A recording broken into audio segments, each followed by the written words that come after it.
And then Doug had.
You know, on December 31st, because of our finance, we still have to have our finance meeting close out the books. So I said, from here on that day, I'll just leave everything here with a net, whatever, you guys pick it up. No, I thought, Chris, you cut me off 2 months early. Yeah, you're on, it's like Verizon. Yeah. Is John not here? No. Oh.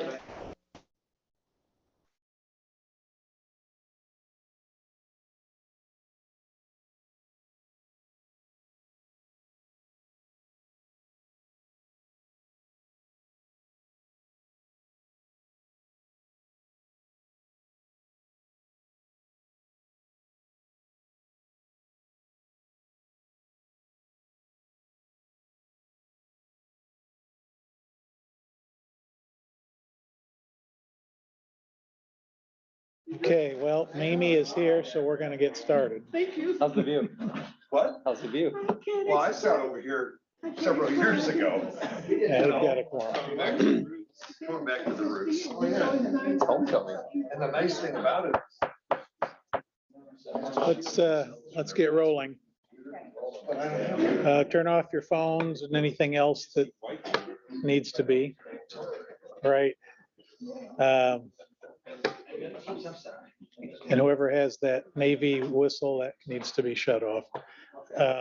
Anything you have for us, give to Jim Curran.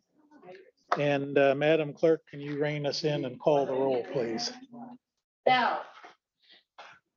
Curran. Here. Freely. Present. Harrison. Here. Hinkleman. Majerick. Here. Martin. Here. Scott. Here. Ballraff. Present. Whirple. Yarborough. Elliott. Here.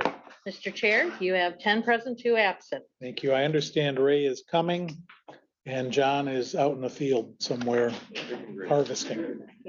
Outstanding. Minutes from the Outstanding. 22nd. Any changes? So moved. Support. Moved by Scott, supported by Majerick. Any discussion? Hearing none, all in favor signify by saying aye. Aye. Opposed, same sign. Minutes are approved. We have requisitions to review. Is this a good time? Does anybody have any questions about the requisition review that was sent out? Perfect, thank you. Okay. Before we get into scheduled discussion, just want to share with you, I'll mention it again at 10:30. A couple things. Dave is going to join committee on committee for interviews for animal control. In his capacity as vice chair, I have to hit the road and head west. I will tie in by telephone at some point. In addition to those interviews, I have tasked Brian and Shelley as head of HR with continuing the review of salaries. The effort from a couple weeks ago could be likened to constructing a bridge, but the bridge hasn't yet reached the other side. And as bridges go, they don't do a whole lot for you until you get to the other side. The salary survey, as you know, some of us had not been happy with the person who did it and then left town, with the omissions, with the lack of local comps. So that is the start of the process from my perspective, not the end. I'm mindful of Commissioner Curran's comment that all employees are essential. And whatever we do needs to, when we're all done, needs to be fair. And we're not at a point yet where fairness has been achieved. So with that, we'll head into the scheduled discussion. I think Mike Crombeen is on the screen staring at all of us by now. So. Good morning. Mike, you want to fill us in? Yeah, thank you all for hosting me again this morning. Wanted to give you a quick update on some of the things that are happening in Lansing as we head into a post-election lame duck session. I'm going to hit a couple of bullet points, but certainly if there are questions on anything I don't cover, feel free to ask. And additionally, if I'm mention something, just cut me off and ask your question, because I want to make sure that this is productive for you all. So I'll start with just sort of giving you a lay of the land on what the number of voting session days looks like between now and the end of the year. The lawmakers were in town last week for one day of voting on the 28th. They did pass a large sort of economic development supplemental. You may have seen in the news the SOAR fund. They put $850 million roughly into a SOAR fund. And yesterday, the Michigan Strategic Fund allocated, I think, $435 million from the SOAR fund for a couple of battery plants across the state. And so that was sort of the biggest bulk of that supplemental, along with some UIA settlement money. But because they got that done and the passing that SOAR funding and economic development funding was key so that they could get those battery deals done. We don't expect lawmakers back in town until after the November elections. They do tentatively have 3 days scheduled next week in October, but we've been told that not to expect voting or anybody in town for any real movement on that. That is typical in an election year. These folks want to be back in the district and on the doors as much as possible as they get closer to election day. So after election day, they've got 2 days scheduled, the 9th and the 10th. That would be the Wednesday and Thursday following the election. And then they're off for hunting break and Thanksgiving. And they come back the last week of November for, I guess it would be 29 and 30. And then December 1 is a Thursday. And then they're in 6, 7, 8 and 13, 14, 15. And then tentatively they've got 20, 21, 22 on the calendar. But I'm telling folks that I expect lawmakers to be out of town starting, December 15th. That's pretty typical what we see at the end of the session. And so really we're looking at 11 days of voting between now and the end of the year. A couple different pieces to what that looks like. I had a conversation with Mary Whiteford, who is now the new chair of appropriations for the rest of the term in the House. She would like to do a supplemental funding bill between now and the end of the year. I do caution folks that depending on the outcome of the election, right now we've got a Democratic governor, Republican Senate, and a Republican House. If some of those things were to flip in either direction, whichever party feels like they're in a better position come January may not want to negotiate spending in December. If the Republicans flip the governor's mansion, why not wait until January and negotiate with a Republican governor, Republican Senate, Republican House, and vice versa? If the Democrats were to flip the Senate or the House, why not wait until January to negotiate with, more folks on your side on a spending bill? The state's still sitting on, call it $6.5 billion that can be allocated in a supplemental. But there's some political factors that I think are going to impact what those deals look like. We've been largely focused on trying to get some dollars back surrounding a couple of different potential projects down in Berrien County. I don't need to tell the Berrien County Board of Commissioners that the inflationary costs on all construction continues to go up. And so we're looking at a number of items there. I will say that you do have some interest from some lawmakers locally, notably Senator Kim Lasada, who is now a lame duck lawmaker herself, having lost the primary election, has a list of things she'd like to get done. And I think she originally thought she might have a couple more years to get those things done, but she'd like to get some projects done and has some interest in getting some funding allocated. Senator Eric Nesbitt is primed to be the new leader of the Republican caucus, whether they're in majority or minority, come next year. And so his current district doesn't go into Berrien County, but his new district does. So he's, currently knocking doors in North Berrien, and come January will presumably represent a Senate seat that runs, from the middle of Berrien County up through Van Buren. And then we'll have some new folks that'll show up too. You've got some other contested races, but there is interest from local elected officials in getting some funding done for the county on construction projects specifically. Additionally, the new chair of appropriations, Mary Whiteford, who took over the chairman duties last week, has some interest in the juvenile facility as well. She currently chairs and has chaired for 2 years the Department of Health and Human Services budget, and that's a space that she's got some interest in. And so we'll be having some conversations on that project as well. Additionally, you may recall from earlier meetings that there was funding passed COVID dollars previously in the year for park grants through the DNR. They've called those the Spark grants. And I know the county is working on a couple of grant applications related to park funding.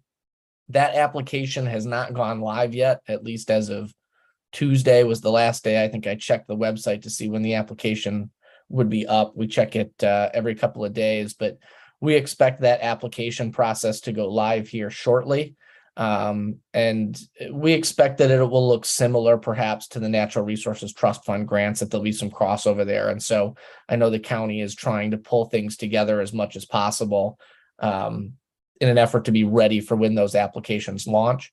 But we plan on talking with local lawmakers and getting some letters of support sent over to the department once those applications go in as well. See if we can't get some of those park dollars back down to Berrien County.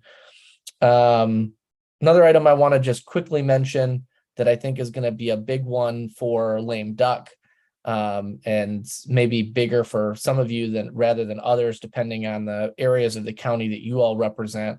But we do expect a number of controversial policy bills to be taken up in lame duck. One of those is the short-term rental legislation. There's a number of bills out there surrounding this short-term rental issue. The sort of biggest one that is likely to move is 4722. It's being pushed by the Realtors Association, Airbnb, VRBO, those folks. And it is a preemption of local zoning for the purposes of short-term rentals. And so this has sparked a battle and a fight between sort of the short-term rental community and local communities, the Michigan Municipal League, Michigan Township Association, around, how do you regulate and what are the tools that you are allowed to use to regulate short-term rentals. And so I would expect that that fight will heat up post-election. Lame duck is notorious for legislation moving. You've got a lot of horse trading can go on for different projects, different bills. You've got folks that may not be serving again come January, folks that even if they're reelected may not have another election in front of them. And so it gets easier to do some things that might upset some people on your way out the door. But that will be a large fight.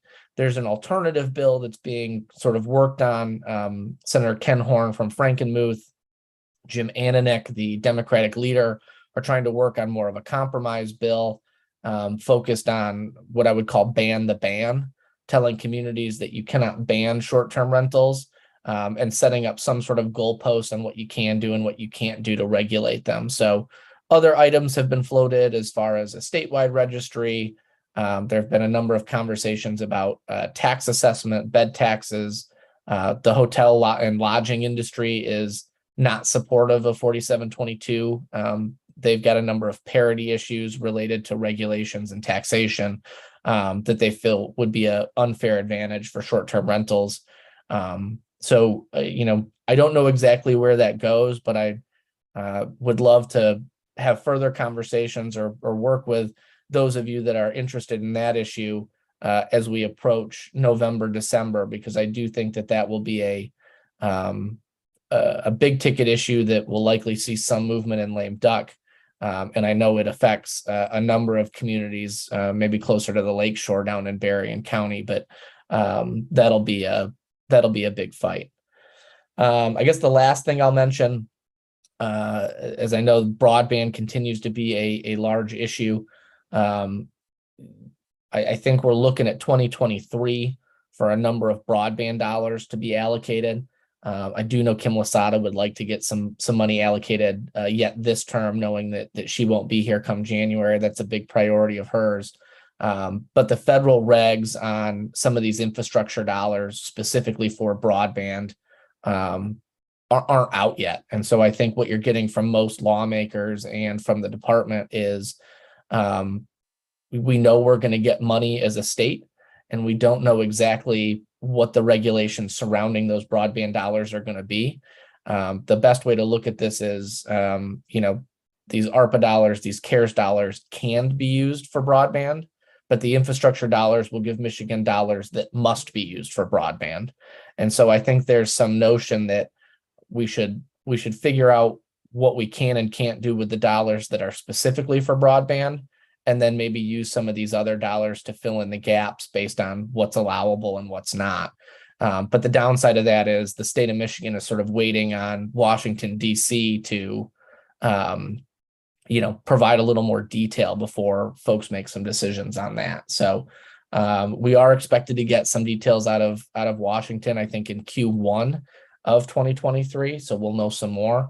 And I would expect the governor, whichever governor that is, to likely include a lot of broadband information in their State of the State speech in January and their budget presentation in February. So I think that'll be a very big issue early next year. What questions can I answer for the board? Questions for Mike? Yes, ma'am. Thank you. I would like to ask if you can tell us anything about the car insurance for people that were in severe accidents. I've been reading, just. Yeah, there was a court case and a decision that is being appealed, but the decision basically said that the legislature can't retroactively take away the care.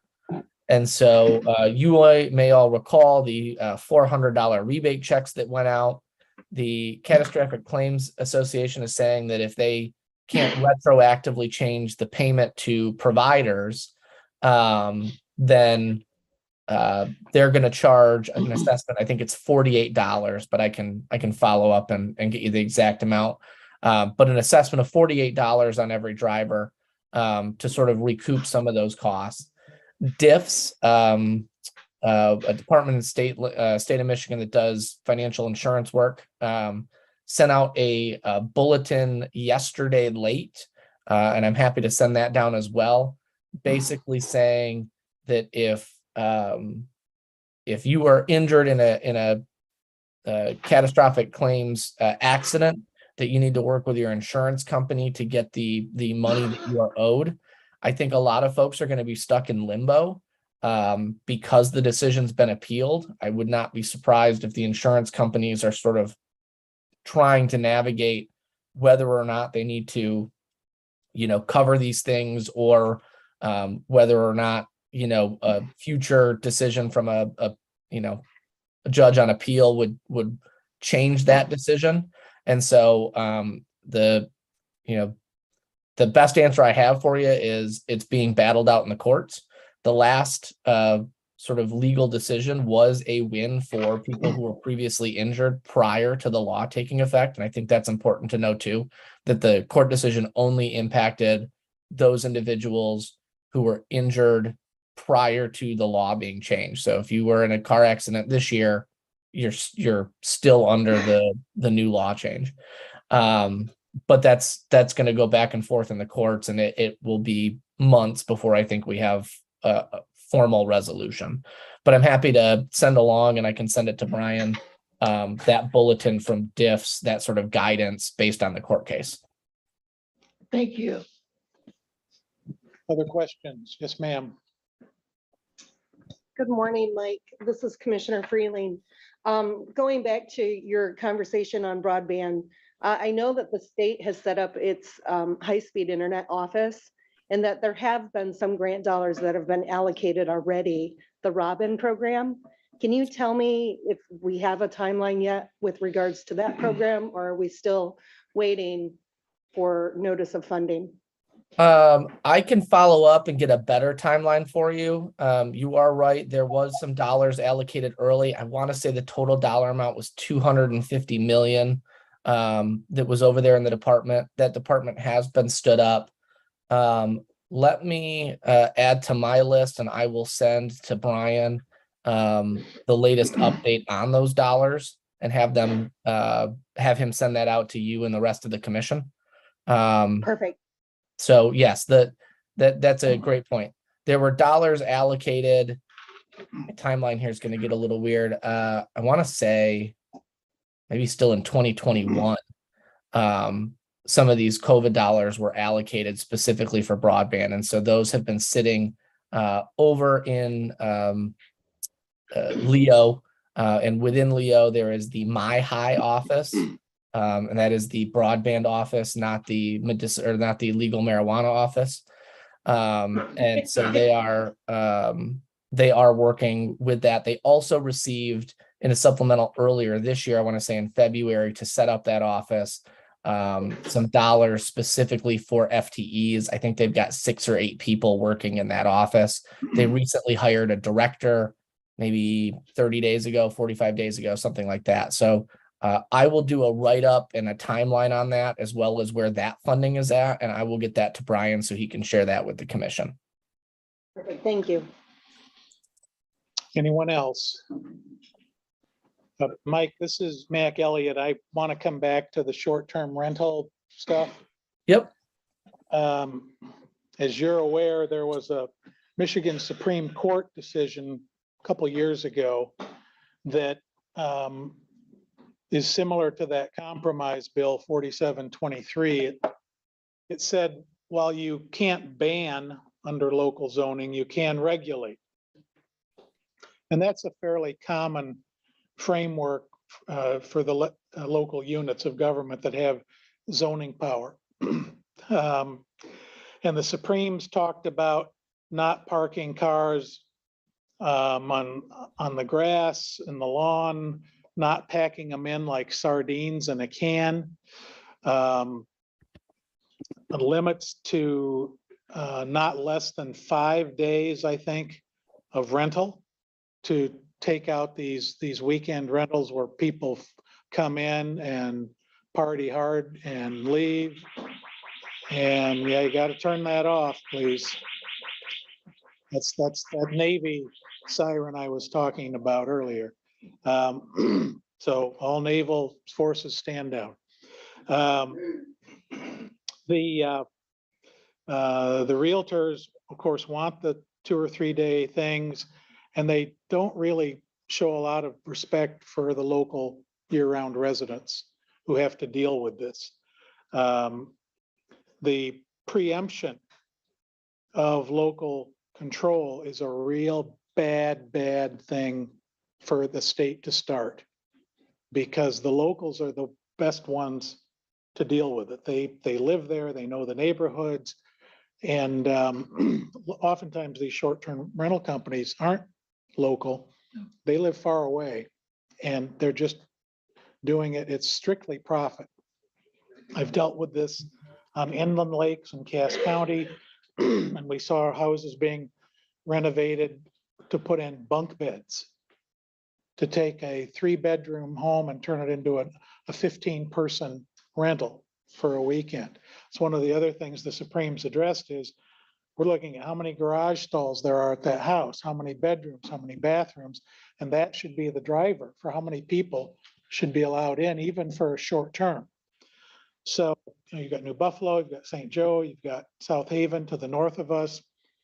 I would appreciate knowing where our local legislators stand on this. Yeah. So Particularly I'll go back and I'll double. Pauline. Yeah. Yeah, Pauline and Brad. Yep. particularly. I will go back and pull the exact records just to make sure correct, but I do know that Pauline did vote for a version of it. Although I would say that, there are folks, and I'll give an example. 4722 came out of Senate committee last week and is now on the Senate floor. A number of lawmakers voted to move it to the floor ahead of lame duck, but expressed that they still had concerns with the legislation. So I guess I want to preface this with, I think there's some nuance to it. It's not as easy as support or oppose. But Pauline did vote for a version of the bill, I believe, as did Brad Paquette. Kim Lasada has not voted on this yet, and I believe she's got some concerns, but she has not been on a committee where this has come before her directly. And then, of course, you've got new folks running for new seats because of the new lines down there. And so, if there isn't some sort of resolution this year, this will be an issue that carries over into next year. And so those are questions to ask of the candidates running for some of those other seats. I would say to your point about the local zoning piece, the crux of 4722 and why the locals are so upset with it is that Supreme Court case basically ruled that not only do locals have the right to zone this, but that this is inherently a commercial use, that if you're buying a property to rent it as a mini hotel, that is not a residential use of that property, that is a commercial use of that property. What 4722 does is expressly state in the bill that short-term rentals would be considered a residential use. And then what that does is it prevents local communities from using zoning to keep it out of residential neighborhoods. And that I think is the fear of most of those locals is you've got an R1 residential neighborhood with an elementary school. Yes, sure. And a number of communities I've talked to, they don't have a problem with allowing short-term rentals, but they want them in their downtown district. They want them next to the beach and the waterfront and, the shops. And they want to integrate short-term rentals in a way that makes sense to help tourism and local employers in the community. They don't want them in residential neighborhoods with full-time residents, where, to your point, a group comes in for a weekend, throws a party in the backyard and the neighbors are saying, I don't want my kids to go outside because next door there's a kegger. And so, there's been a number of Republicans, Lana Tice, for example, who did vote to pass it out of committee, but I spoke to her after committee and, she's like, I support personal property rights, but the neighbors have personal property rights too, right? You've purchased a home, you've made a large investment in a neighborhood. What about your property rights? And so finding that balance is, I think, important for a number of lawmakers too. But I guess to the impact or to this extent that this impacts your communities, and I know depending on where you live, this is a major issue or a very small issue. I would encourage all of you to have detailed conversations with candidates and local elected officials on how this impacts your communities. I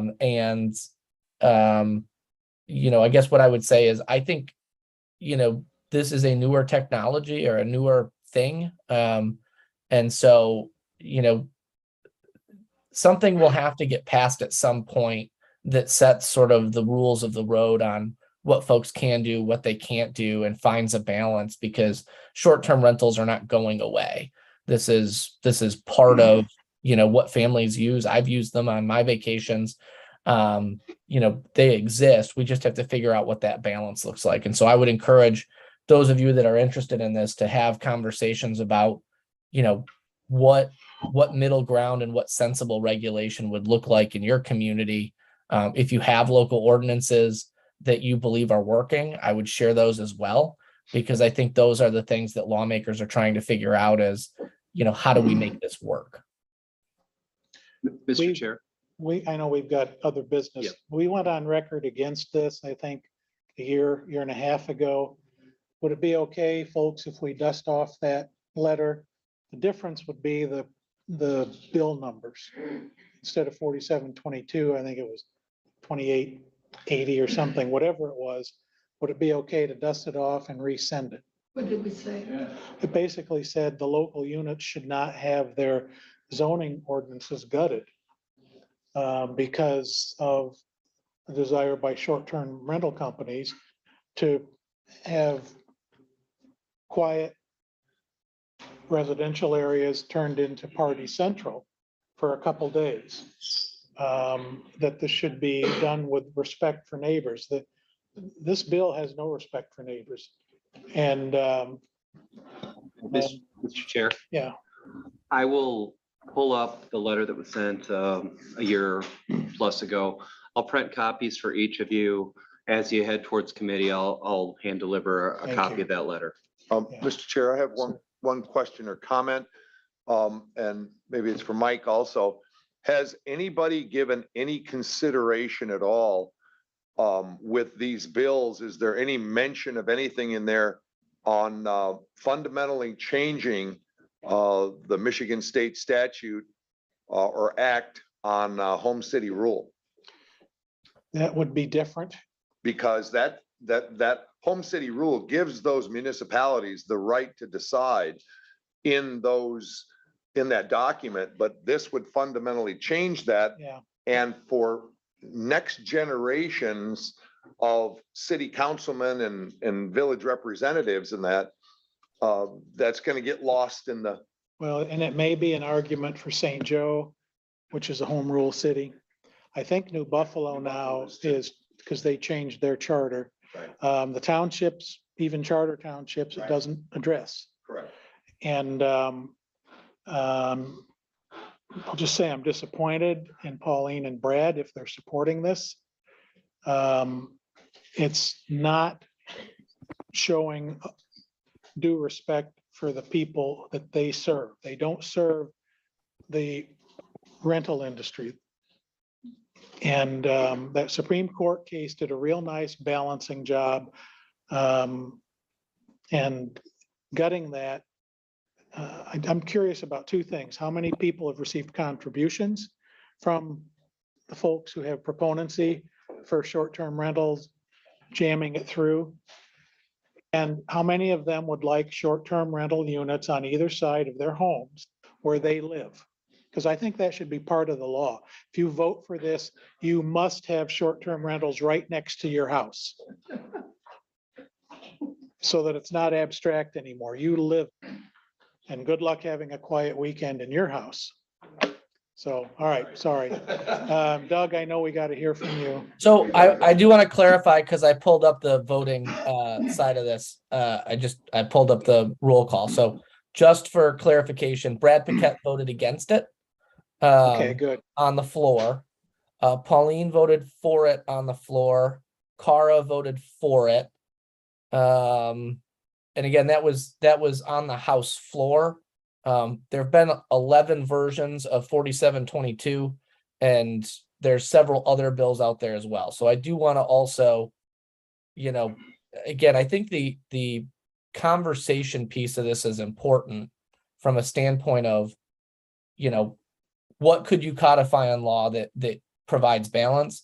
I will say 2 Oakland County lawmakers, one Republican and one Democrat, Jim Ellison and Representative Tisdale, did put out a 2-bill package that was in part drafted by Township Association and MML as an alternative.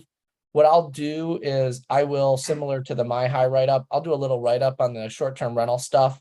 I'll put all the bills that are out there on it in that email, and I'll send it to Brian so he can get that out to commissioners, so you all can see sort of the nuance and the different versions of these things that are sitting out there. I'm glad to hear that about Brad. Sorry to hear about Pauline. We could invite her to come in on a Thursday morning, but as of yet, she's never come. So. But it's done already, isn't it? The vote? No, They did the vote no, again? it's still going to go back and forth. It'll go into conference after the election. But maybe we should try again to invite Representative Wenzel to join us for a meeting. All right. This is why I shouldn't spar on Thursday mornings. Well, I mean, Okay. we've still got public comment. Doug, sorry for cutting into your time. It's okay. That's, take 30 seconds. Good morning. Thank you, Mike. Brian had asked me to come talk to you today about the 2023 budget and where we are at the present time. Back in July, we launched the budgeting process like we normally do, and we provided guidance to folks in the month of August for the general fund. That guidance showed an increase in taxes, changes that would be happening in our state revenue sharing with all other revenues being flat. So overall, we were expecting our budget, the budgeted revenues to increase around 2%, 2 to 3%. What we've run into so far is a decline in revenues that have been submitted, which is creating a gap on the revenue or sources of funds side in the general fund of about right at $800,000.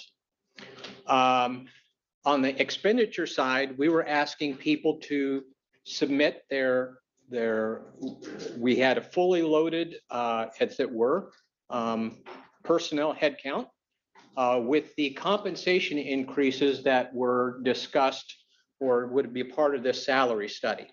It also factored in reductions in the OPEB contribution, which should go to offset that.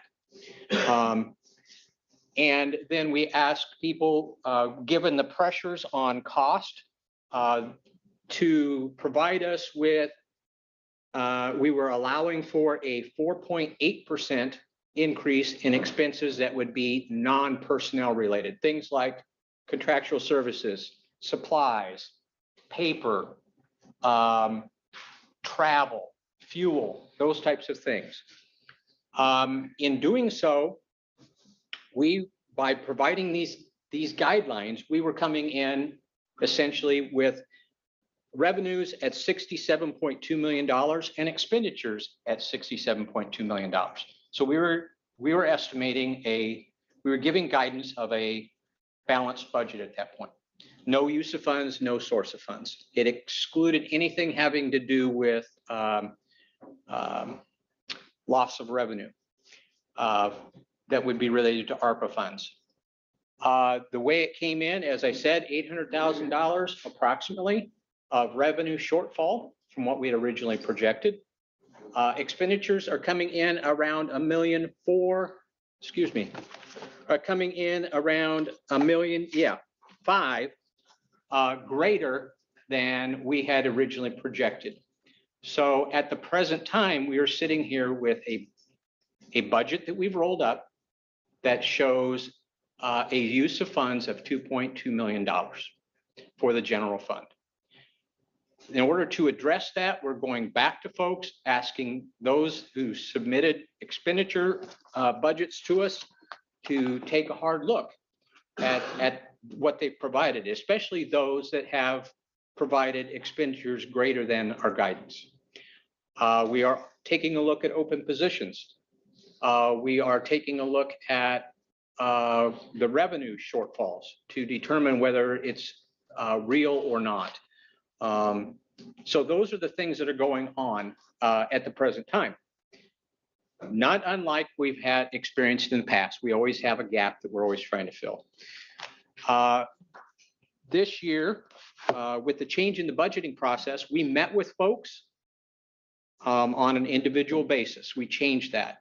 We will be having a workshop with you on October 19th from 9 to 11, at which point we will be sitting down and going through with you in detail the 2023 budget that's being looked at. In the meantime, between now and then, we are looking at the general fund to see what we can do to address that shortfall.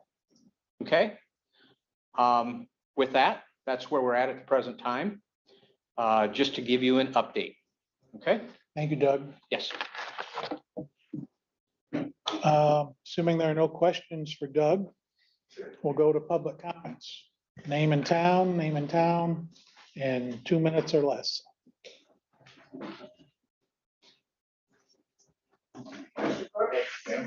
Back there. Right here. It's here today. Marsha Gorbitz, City Niles, Berrien County employee for 31 years. I am a trial court clerk too. I've been here before. I wanted the salary survey addressed, and you did. But my job title and many others weren't addressed, and it should have been across the board. My job and the Niles District Court clerks, we need to have our jobs reclassified, and which the county can do, offer reclassifications. My supervisor omitted a job, and that job, half of it was given to me, and that was 2 grades above mine. And I didn't get any compensation for that. I do many more tasks than the clerk in my position in the St. Joe office does. And I'm like an AA, which is 3 more grades up. The Niles clerks are all cross-trained, civil, criminal, and traffic. As well, their jobs need to be reclassified and moved up. All the Niles trial clerks need to be reclassified. And there should have been retroactive pay since the salary survey was done and at least 2 years ago. ARPA funds can be used for the reclassifications, and I think we need back pay. And years ago, we would get bonuses after 5 years, and you get $50 for each year you've worked as a bonus. That was omitted. We need to get something to say we are appreciated as employees. Thank you. Thank you. Anyone else wish to be heard? Yes, ma'am. Good morning. Morning. I'm Lisa Hernandez. I am from the Village of Three Oaks, and I work at the Berrien County Trial Court in Niles as a deputy clerk, trial court clerk 2. And I'm along with Marcia in the feeling that the salary study didn't take into consideration our positions down in Niles. Just a couple notes I'd made. There were 135 titles on the wage study. Out of the job titles, only 4 are grade 4, which is the lowest grade on the study. The duties and liabilities of the position were not fairly compensated with the current wage scale. And with the current economy and demand for workers, the wage study and current salary scales do not properly compensate trial court clerks for the amount of varied duties that are required. We're just hoping that something's done to address our position. Thank you. Thank you. Anyone else wish to be heard this morning? Okay, we'll go to other business. Does anyone have any? Mr. Chair, Sir. I'd like to make a comment. I understand what you are saying about the salary study, and I've been involved in it since I've been a commissioner, and it's something that we have to address. For the rest, I want it to be known here that the 2 people that came here today to speak to us work for the trial court, and